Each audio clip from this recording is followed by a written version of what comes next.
Bonjour à tous et à toutes, aujourd'hui c'est AB, on se retrouve pour une nouvelle vidéo pour parler de Pokémon épée et bouclier et plus précisément des DLC.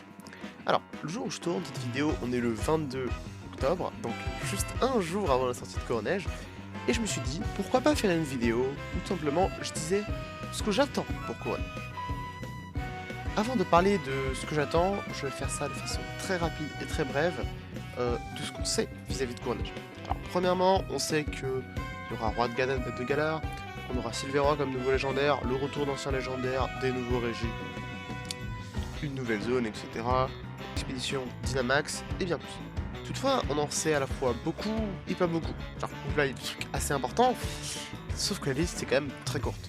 Et ça, c'est une chose à noter.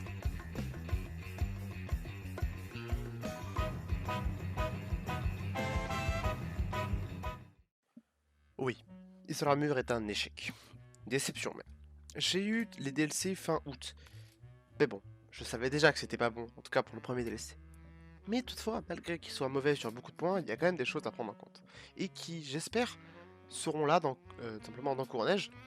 En fait, cette part d'exploration qu'on a eu un petit peu par le fait que la map paraissait petite sur la carte, mais était tout à fait acceptable. On avait une génération de terrain qui était quand même bien différente de Galar, et ça j'ai bien aimé. On a eu des Pokémon qui revenaient, ça c'est cool. Franchement, 100 Pokémon qui reviennent, ça fait toujours plaisir. Mais le seul gros problème, bah, il y a énormément de problèmes dans les Dollar Mur, mais le principal problème que tout le monde en a parlé en fait, c'est le fait qu'il n'y ait rien à faire. Je veux dire, c'est pas que l'histoire soit courte. L'histoire soit courte, on est dans Pokémon. Je veux dire, on aimerait tous une bonne histoire, on n'a pas la meilleure des histoires. 3-4 heures d'histoire en plus, bon, c'est bien pour un petit contenu post-game. Sauf que là, en fait, vous avez l'histoire et après vous n'avez rien. Vous avez à la limite à chasser le Topiqueur. Bravo Nintendo. C'est pas méga ouf. Dans sur l'armure, bon, semblerait y avoir des choses. Des légendaires obtenables de façon un petit peu complexe. On a Regidrago, Regileki. On a Silveroy, potentiellement des leaks qui parleraient d'autres trucs. J'en dis pas plus là, pour les gens qui pas se faire spoil. Ça parlerait peut-être d'Ultra Chimère. Ça c'est un truc. C'est encore un leak, mais cette fois-ci vous connaissez. Bon, il est légendaire. Alors, ce que j'ai cru comprendre, les légendaires se captureraient en une ball. Donc comme un raid Dynamax normal. Et ça je vais pas trop aimer, mais on verra.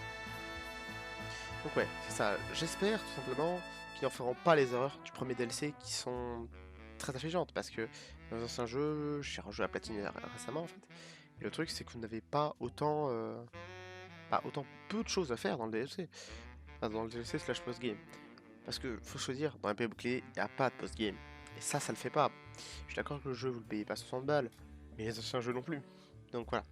C'est assez dommage et le principal problème des armures, comme je l'ai dit, il n'y a pas de contenu. Coronège, j'espère que tu auras du coup. Comme dit dans la précédente partie, j'aime beaucoup l'exploration. Je suis un joueur qui aime les open world, qui aime les jeux à la Minecraft, tu t'explores, etc., etc. Sauf que, il n'y a pas que ça. J'attends aussi d'autres choses. Ce que je veux dire par là, c'est que tout à l'heure, j'ai parlé tout simplement des expéditions Dynamax qui potentiellement se captureraient en une ball. Non, j'attends aussi de la difficulté, mais pas non plus de la difficulté d'Extreme Gamer, on se calme. Je veux dire, Regidrago, Regileki, je pense qu'ils vont se capturer de façon normale, tant mieux. J'espère par exemple que ces légendaires n'auront pas un taux de capture de 15, 30 ou 10 comme ça, taux de capture comme tous les légendaires, par exemple de 3, je ne sais pas, ce serait une bonne chose. Ça ne rend pas le jeu trop casu, on est en endgame, on a payé 30 balles de plus pour un DLC, s'il vous plaît quand même. Même chose pour les expéditions, pas en handball, faites-nous un petit peu de difficulté, ou lancez-nous un combat à la fin, je ne sais pas, quelque chose. Par exemple, on a aussi le tournoi des stars de Galar. Alors ça, je sais pas si ça va être rajouté avec le DLC ou est-ce que ça va être ajouté à la sortie du DLC pour tout le monde. Je ne sais pas, mais je sens que ce soit un petit peu complexe. Je ne sais pas. Rajoutez-nous donc de la difficulté. C'est une des premières choses extrêmement importantes à rajouter pour moi. De plus, je souhaiterais rajouter un petit peu peut-être de modification, on va dire de contenu nouveauté quoi.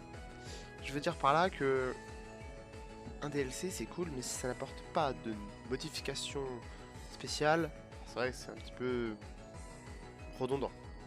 Ce que je veux dire par là, ajouter une nouvelle zone c'est bien, mais une nouvelle mécanique c'est mieux. Les expéditions c'est bien, à voir comment ça donne. Parce que le problème c'est qu'il faut que ce soit suffisamment dur et suffisamment simple à la fois. Parce que si c'est trop dur, c'est impossible à faire pour ceux qui n'ont pas le Switch Online. C'est trop simple, voilà, tout le monde va avoir des légendaires. tout le monde va déjà avoir des légendaires, mais de façon très rapide. J'aimerais bien aussi que les légendaires soient distribués de façon événementielle, un petit peu. Je veux dire, par exemple, cette semaine, vous avez Colbatium, Terrakium, Viridium, etc. dans les raids, bah dans l'expédition. Parce que sinon, ça veut dire qu'en fait, si vous regardez une journée, vous avez tous les légendaires du jeu. Alors qu'avant, il fallait les trouver, etc. etc. Là, avec ce système d'événements, c'est vrai que c'est un petit peu cool, on a débloqué petit à petit. Et voilà. Mais surtout, moi, ce que j'attends le plus, ce n'est pas ça. C'est du contenu, bah du lore. Même du lore des petits événements, parce que, comme je dis plutôt, j'ai rejoué à Platine. Je me suis fait à Platine. Mon dieu, l'histoire elle est infiniment mieux. Je veux dire, j'espère qu'Articodin, Sulfurexa auront du lore, parce que bon, Ushurs, le petit ours, oh il appartenait à je sais plus qui, pas il devait être donné à Tarak, mais finalement non, sauf que finalement il y en a deux. C'est un légendaire ou c'est pas un légendaire? Je veux dire, avant, nous avons des légendaires de la vie, de la mort, du temps, de l'espace, etc., etc. Là, on n'a pas grand chose. À la limite, faites-nous, je sais pas, faites des trucs originaux, pas juste, oh là là, il garde Galar. Alors, c'est cool, c'est comme Zacian, Amazonta. Sortez-nous des choses un petit peu originales. Sylveroy, voilà. Selon les leaks, il y aurait 2-3 choses plutôt intéressantes avec lui. Allez-y à fond. Alors, franchement, Nintendo n'est pas là pour m'écouter. Parce que bon, voilà, on est une petite chaîne. Et surtout, je pense qu'ils s'en foutent. Et surtout, un jour du DLC MDR. Mais voilà, c'est mes attentes. Cette vidéo était plutôt courte parce qu'elle est tournée le jour d'avant. Mais dites-vous que, voilà, je veux que ce soit pas un DLC mauvais. On peut pas dire qu'un DLC est vraiment mauvais ou bon comme ça à l'avance. Mais en fait, il y a aussi quelque chose d'important que je vais dire assez rapidement, que je vais oublier tout à l'heure. C'est tout simplement le fait que, vous savez, on a eu une année sans nouveau jeu. Je suis d'accord qu'il y a des DLC. Mais bon, c'était peut-être mieux en tout cas pour eux que de refaire un nouveau jeu, c'est plus rapide. C'est donc pour cela que malgré que ce DLC puisse être mauvais, j'espère de tout cœur que ce qui a été fait de mauvais sera compensé dans les prochains jeux. Parce qu'avant, les jeux sortaient par coup de 2 ans, 3 ans, 1 an. C'était un petit peu aléatoire. Là, on était sur un truc de 1 an et on voit ce que ça a donné, Ultra Lune et Ultra Soleil, what the fuck. Donc là, j'espère vraiment que ces DLC donneront le temps à l'équipe de développement, vraiment. Voilà, c'était tout. J'espère que vous avez aimé cette vidéo. Voilà, elle était rapide, pas vraiment de montage, 2-3 trucs, 2-3 cuts, voilà. On se retrouve sans doute dans quelques jours pour une nouvelle vidéo, tout simplement où je vais donner mon avis sur Coronage, mais après y avoir joué, tout simplement.